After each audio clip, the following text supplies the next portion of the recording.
Welcome to the tutorial about the LibOpenBLT Python bindings.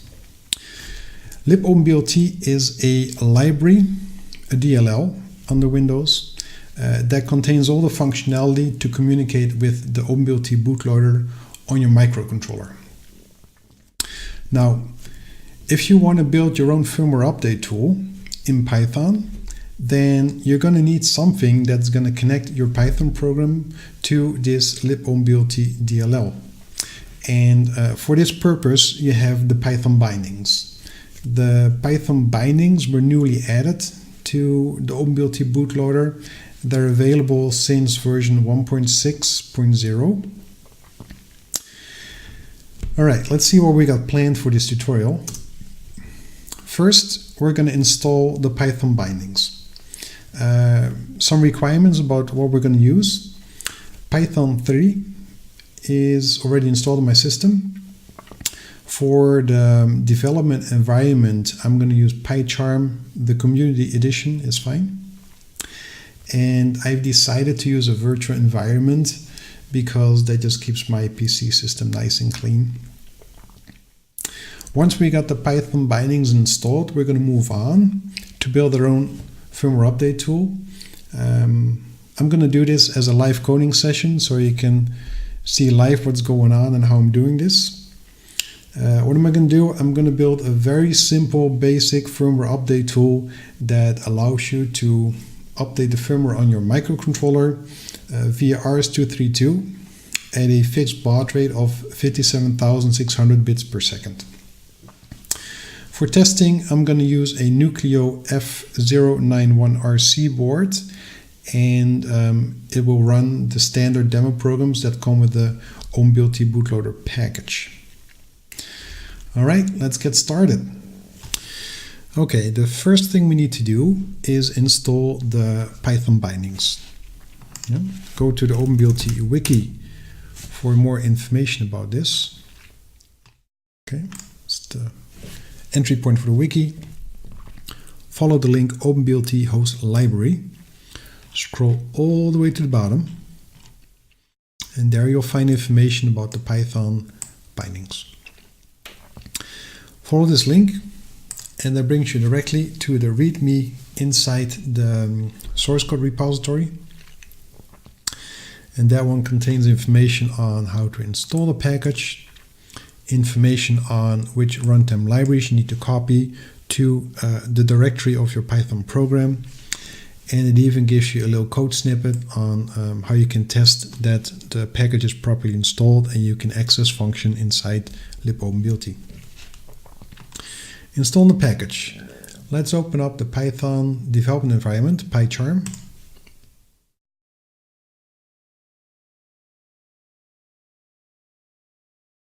And create a new project. I'm going to call it PyBoot.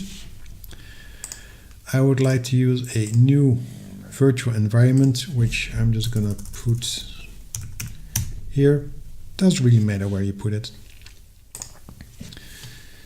Okay, it takes a few seconds. I'll show you what I got prepared. Pretty much, I just downloaded OpenBLT version 1.6. And inside it, you can find the Python bindings in the following location: host, source, LibOpenBLT, bindings, Python. There's a setup file.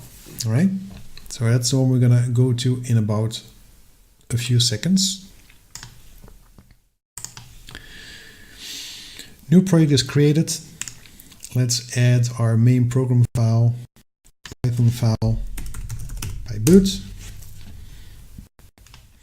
I prepared an empty template program, which I'm going to copy in there. It's just an hello world. So entry point into the program, then print hello world. Let's see if that runs. And it does. Okay. Now we're going to install the Python bindings package. For that, we need to go to the main directory where I downloaded OpenBLT, which is right here. And then we're going to go to host, source LibOpenBLT bindings Python, and that's the setup.py file that we need. Quickly back to the website, we need to run python setup.py install. Okay, paste, enter. All right, so the Python bindings are now installed. Next, we need to copy the runtime libraries to the directory of our PyBoot program. And to find out which runtime libraries you need, you can just follow this link. It says for Windows systems, we need the following 3 DLLs. So let's go and find those. They are located in the host directory. That one, and that one. So this is the actual LibOpenBLT library, Microsoft runtime, and an underlying USB bulk library. We don't necessarily need the bulk library, but let's just copy it anyway. PyBoot. All right, so got that prepared. Move this one away. Back to PyCharm. All right, now I'd like to test if it actually works. So what do we need to do there? Import OpenBLT, and then we should be able to print out the version of LibOpenBLT. So let's do that. Replace our hello world statement with the OpenBLT version string. It can't find package OpenBLT because we haven't imported the package. Let's do that now. Import OpenBLT, and that should work. Let's just try it. There we go. It was able to find the version of LibOpenBLT. That means that we successfully installed the Python bindings into our virtual environment, and we can access functions inside LibOpenBLT from a Python program. So that's a very good start. The only thing is that it does not yet recognize the library, which seems to be a PyCharm thing. So I'm just going to close it and then reopen it. That will probably fix it.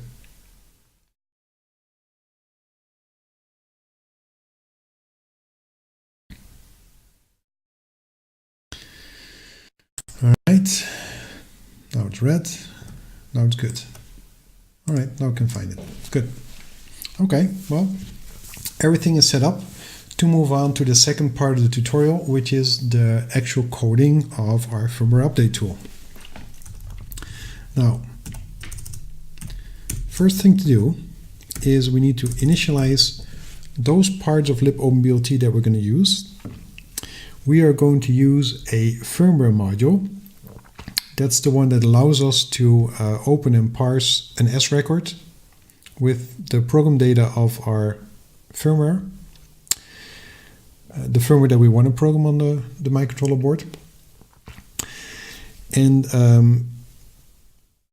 in addition, we need the session module. The session module is the one that handles the actual communication with the bootloader. All right.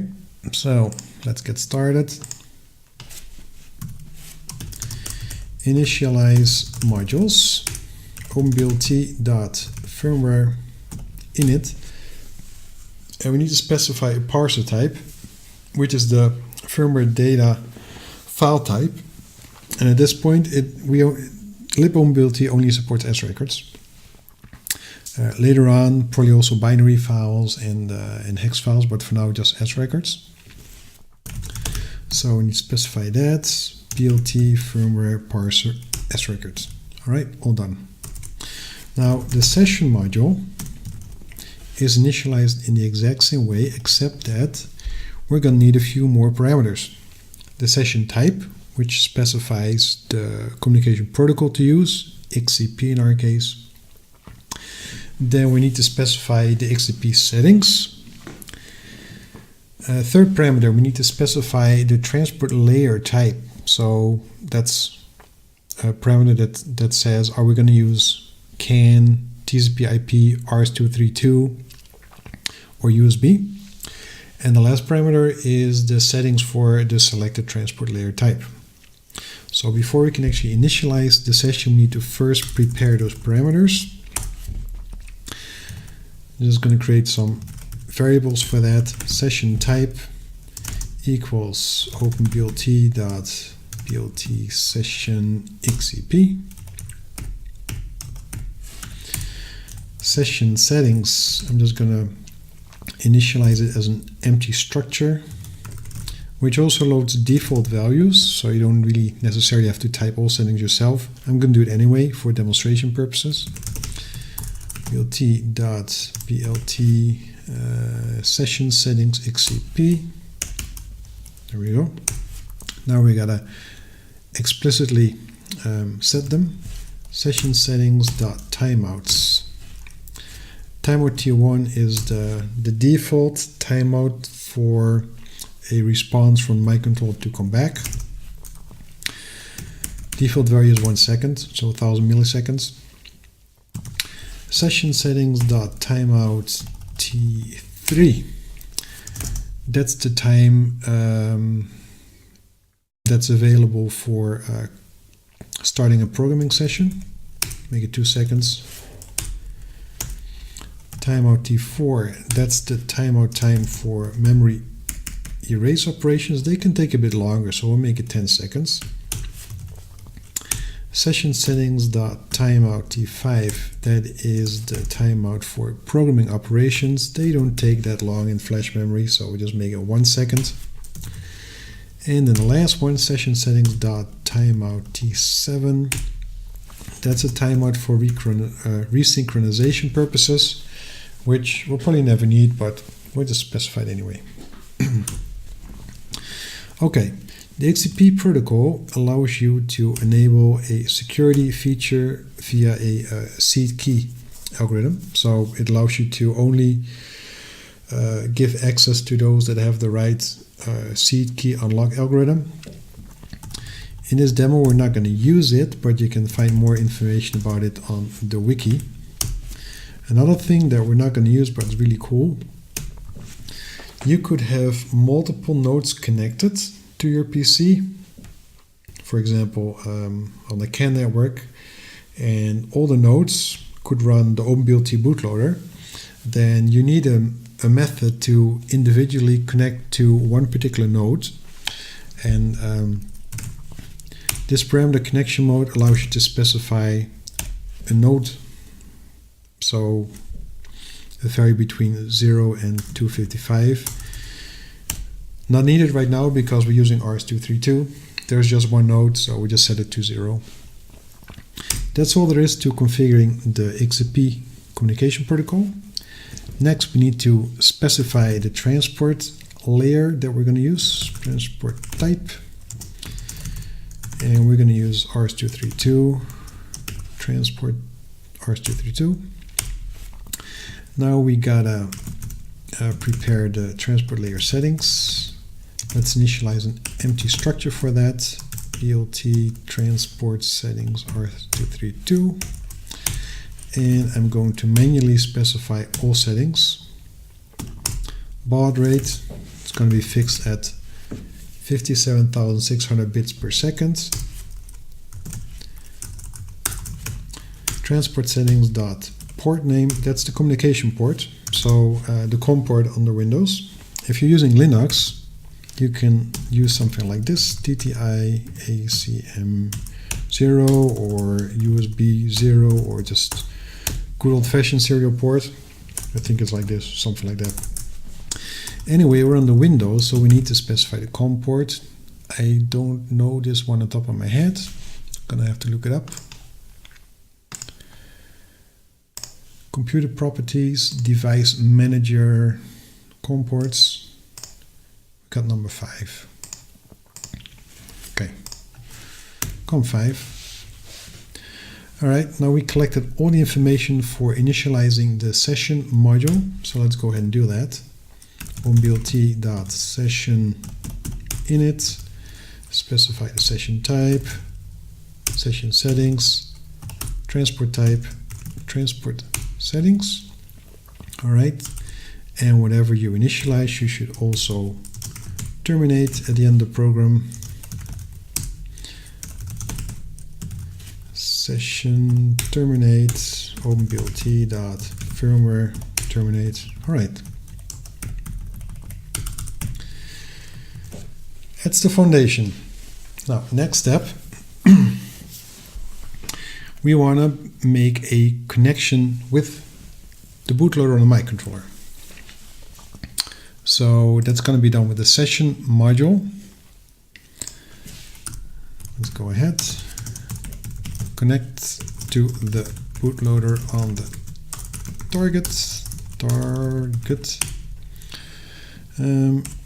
Let's also update the user of the program. Connecting to the bootloader.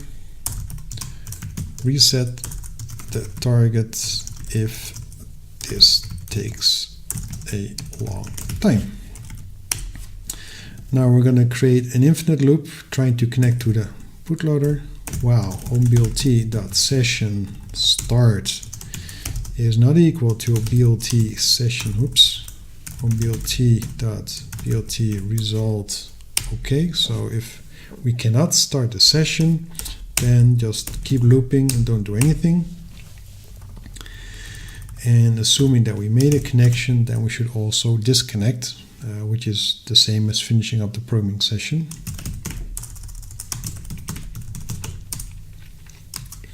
Update the user. Finishing up the programming session. Right. So now we have a program that can connect to the bootloader, does nothing, and then disconnects from the bootloader. I want to test this before we code anything more, but I cannot really show you that it's working unless we do something here. So I'm going to try and keep the bootloader running, stay connected for 2 seconds, and then disconnect again. For that we need the time module or time package, import time.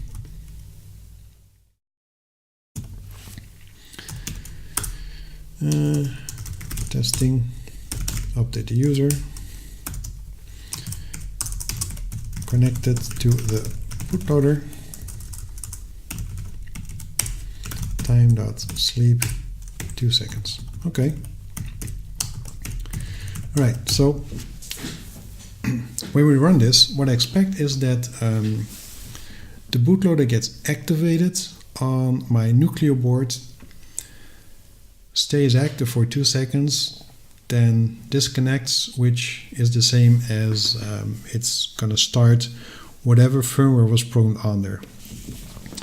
Now, the firmware that I got programmed on my Nucleo board is nothing more than the standard demo programs that you find in the OpenBLT bootloader package. I'll enable the webcam to show you what it does. There you go. Now you can see the green LED blinking about once a second, and that is an indication that the demo user program is running. If I reset the board, the bootloader gets activated for a short amount of time, and the demo program, the demo bootloader is such that the green LED blinks a bit faster. So I'll go ahead and do it for you. So you saw it blinked faster. That means the bootloader was briefly running, but because I'm not starting a firmware update, it decided I don't have to do anything. So let's just go ahead and start the user program again, which you can see by the slower blinking rate of the LED. Now, if I'm going to run this program, what I expect that you see is that the green LED starts blinking faster again for at least 2 seconds, because that's how we code it up.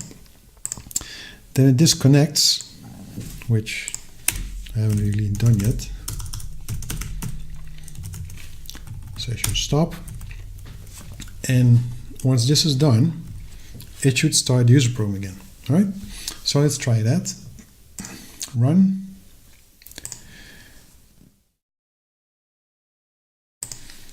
All right, you see it's blinking fast now, and now the regular program runs again. So one more time. Fast blinking, slow blinking. So we were able to connect to the bootloader, stay connected for 2 seconds, and then disconnect again. Okay? Excellent, good start. Test code can go again. All right, now, what does a firmware update tool have to do? A firmware update tool needs to read the program data from the SRecord firmware file, store it inside RAM memory on the PC. Then it's going to have to erase those areas of program data that are going to be reprogrammed. And once all those areas are erased, it needs to program them with the program data that's then stored in RAM on the PC. Now, first step, load the SRecord file and parse it such that the program data is stored in RAM buffers on the PC inside the firmware module.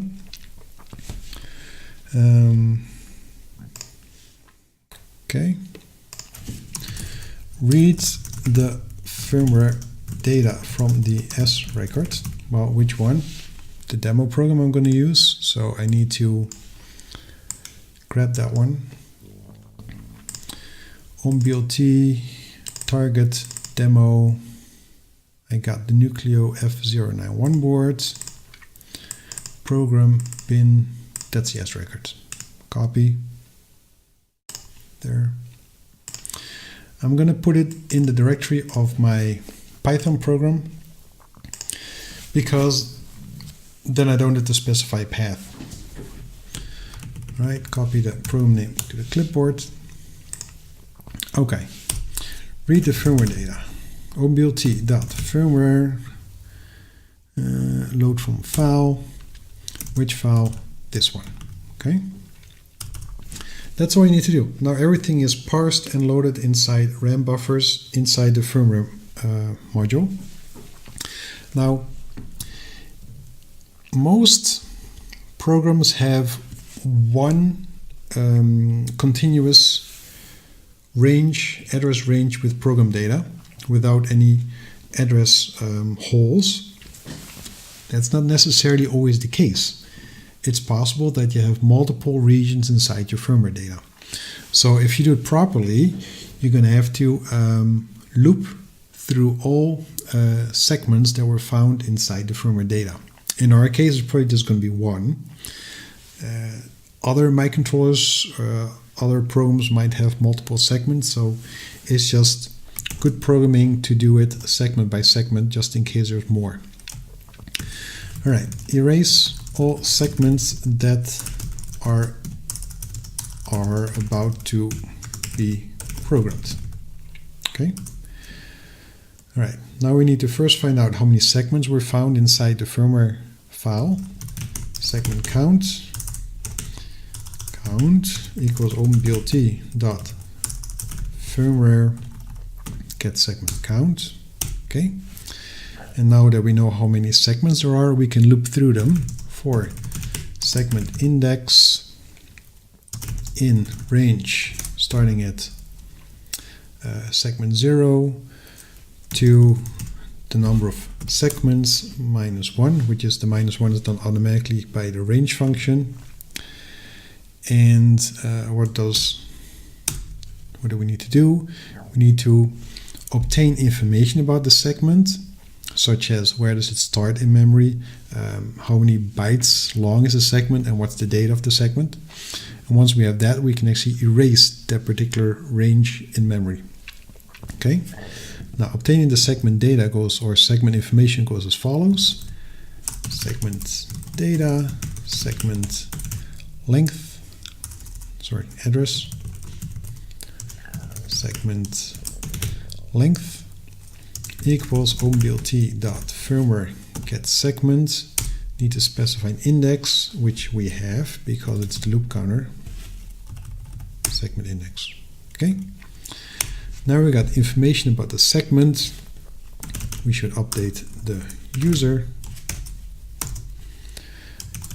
Erasing segment length,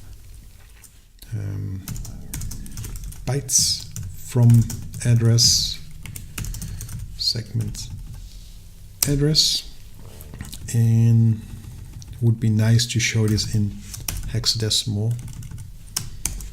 Okay, now we can do the actual erase, which is done via the session module. Session clear memory from the following start address and so many bytes. That's all there is to it. Now we've erased all the memory that is about to be programmed or reprogrammed, and next step is we do the actual programming. So program all segments. We can reuse the same loop partially. So we're going to loop through all the segments one more time. We're going to get information from the segment, and we're going to update the user. Programming segment length bytes at address, segment address, make it hexadecimal. And that, in all honesty, is all we need in a firmware update tool. So, briefly summarize, we're going to connect to the bootloader. We're going to read the S record with firmware data and store it inside RAM buffers in the firmware module. Then we're going to loop through all the segments and erase the memory, the flash memory on the microcontroller. And then we're going to reprogram all the segments with the data found inside this S record. Once everything is programmed, we're going to disconnect, which means it is going to start the user program if everything went okay. Now, this means that what I expect to see when I run this is that the bootloader becomes active. So the green LED should be blinking fast during the entire firmware update procedure. We're going to see some information in the console window here. And once everything is done, the bootloader disconnects and the newly programmed firmware should start, which in this example is exactly the same as what's already running on there. So the somewhat slower blinking green LED, but let's go ahead and try it. Run, bootloader is active, erase memory, programmed memory, and it finished up. And that didn't work because still blinking fast, which makes sense because we forgot to do the actual programming. OpenBLT session write data from this address. So many bytes, and here is the data. All right, that should be better. So let's try it again. Run, bootloader is active. It's actually programming now, and finished programming. And if you look on the webcam, you can see that the LED is blinking slower, which means the user program is running. Yeah. One more time. Bootloader running. Done. User program running. Okay. Well, that's all there is to it. So, to summarize, in less than half an hour, we installed the Python bindings and we created a very basic firmware update tool that allows you to update the software program running on your Nucleo board via RS-232, the serial port. Now, it's a very basic program, which is great for demonstration purposes and for a tutorial. What you probably want to do is improve this program such that you can specify the communication port on the command line and that you can specify the name of the S record on the command line. But then you pretty much got a full-fledged firmware update tool for RS-232 in Python. That's all there is to it. Well, I hope you found this tutorial interesting and that it sparks your interest in creating your own firmware update tool, maybe even more advanced in Python. If you would like to stay updated on new tutorials, please follow OpenBLT's Twitter account or subscribe to the YouTube channel. Thank you for your attention and I hope to see you in the next tutorial.